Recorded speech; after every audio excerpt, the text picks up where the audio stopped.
I have done stories in the past talking about rural America, and it's definitely a place in the country that has declined a lot, especially with drug addiction. And now the biggest number of arrests in the country are no longer in the urban areas, but in the rural areas. And the children are now caught up in it. Most of the children in foster care now are from situations where at least one parent or sometimes both are abusing drugs. It has gotten so bad that the foster care system, they cannot handle the amount of children that they are dealing with in this country. I think they never prepared for such a big drug plague to hit, to the point where it would just completely oversaturate the foster care system. So at one point, foster care was declining in the country. But as of 2016, it has started going up again. So we know many children will end up in foster care because they are abused or neglected.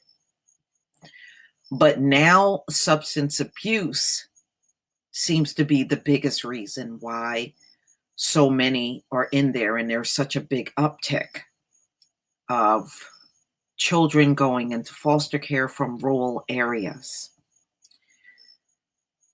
Fostering and adopting children out of foster care can take an enormous toll on marriages and families. National estimates suggest that around half of foster parents decide to stop fostering during their first year of doing so. What can be done to help these children and their families? The problems are not just economic or legal, not just a matter of committing more funds or implementing some policy fix. They are cultural. And the vexing task of supporting foster care families mean addressing these cultural obstacles as well. Well, we know America don't deal with any problem. You know, in all the years that I have been on this earth,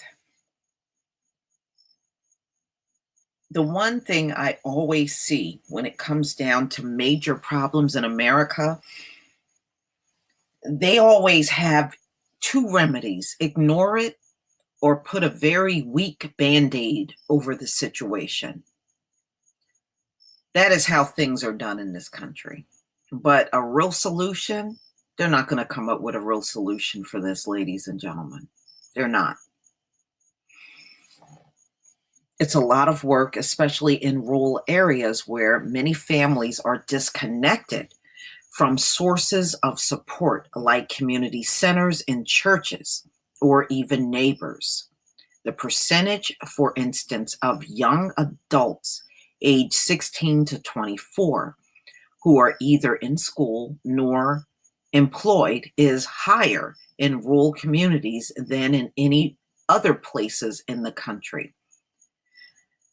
The lack of support that leaves so many kids without a safety net can also affect parents who choose to foster.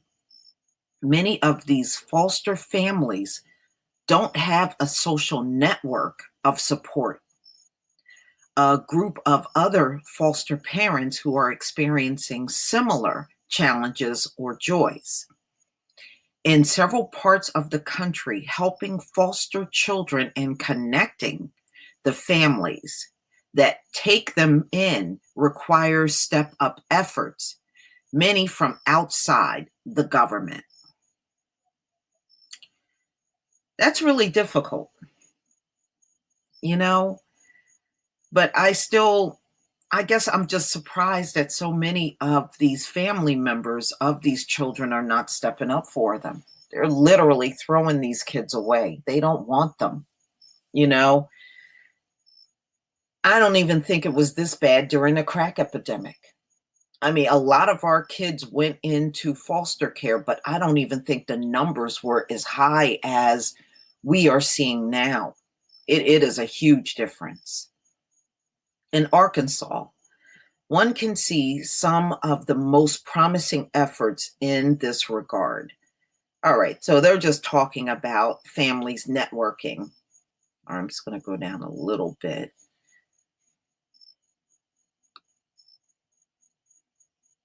To take in foster children, families must undergo background checks, home studies, and at least 30 hours of training, and have other people in the community submit recommendations on their behalf. This process is resource intensive for the government, and the state of Arkansas struggle with recruitment because the state's Department of Children and Family Services was already short staffed and underfunded. And that's how most of these government ran institutions are. They're very underfunded and they never have enough staff. And this is what I was trying to explain to y'all in the case of FEMA.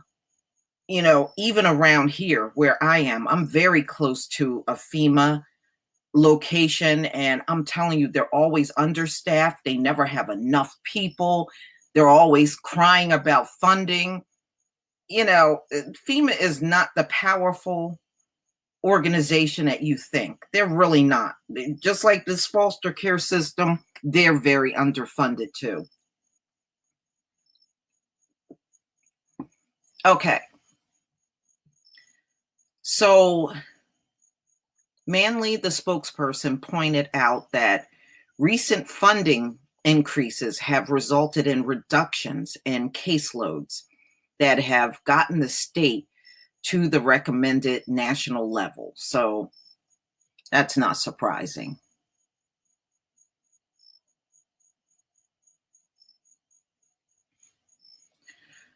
Okay, so let's go down a little more.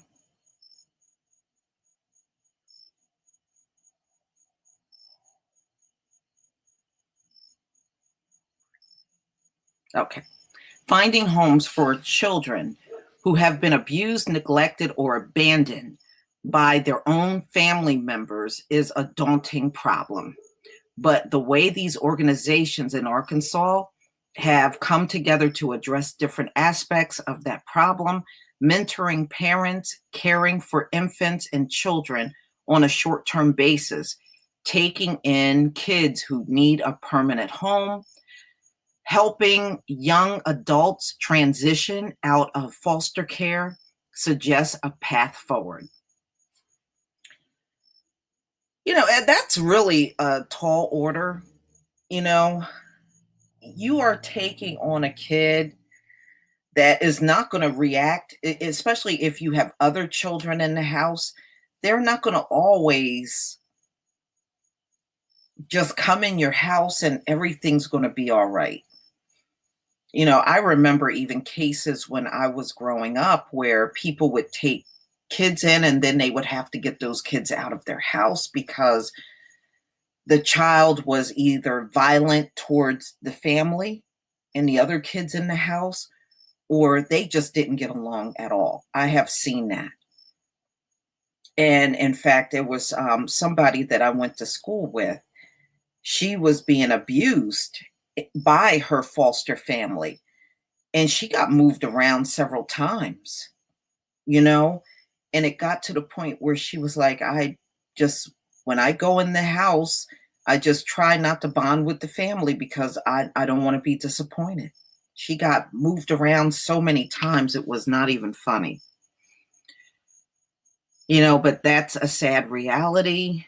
And this is what happens in America. People throw their family members away in all kinds of different scenarios. You know, they put their elderly in nursing homes, they put their kids in foster care, Everybody's a throwaway in this country. There's no care or compassion for anyone. It doesn't matter if they're young or old. And this is a shame. But, again, we saw similarities of this during the crack epidemic.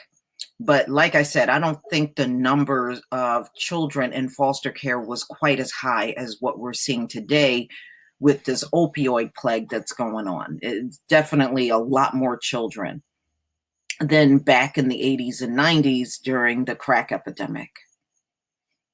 And plus, you've got to look at it this way. This plague has been going on for nearly 20 years, and the crack epidemic did not last quite that long. But please tell me what you think.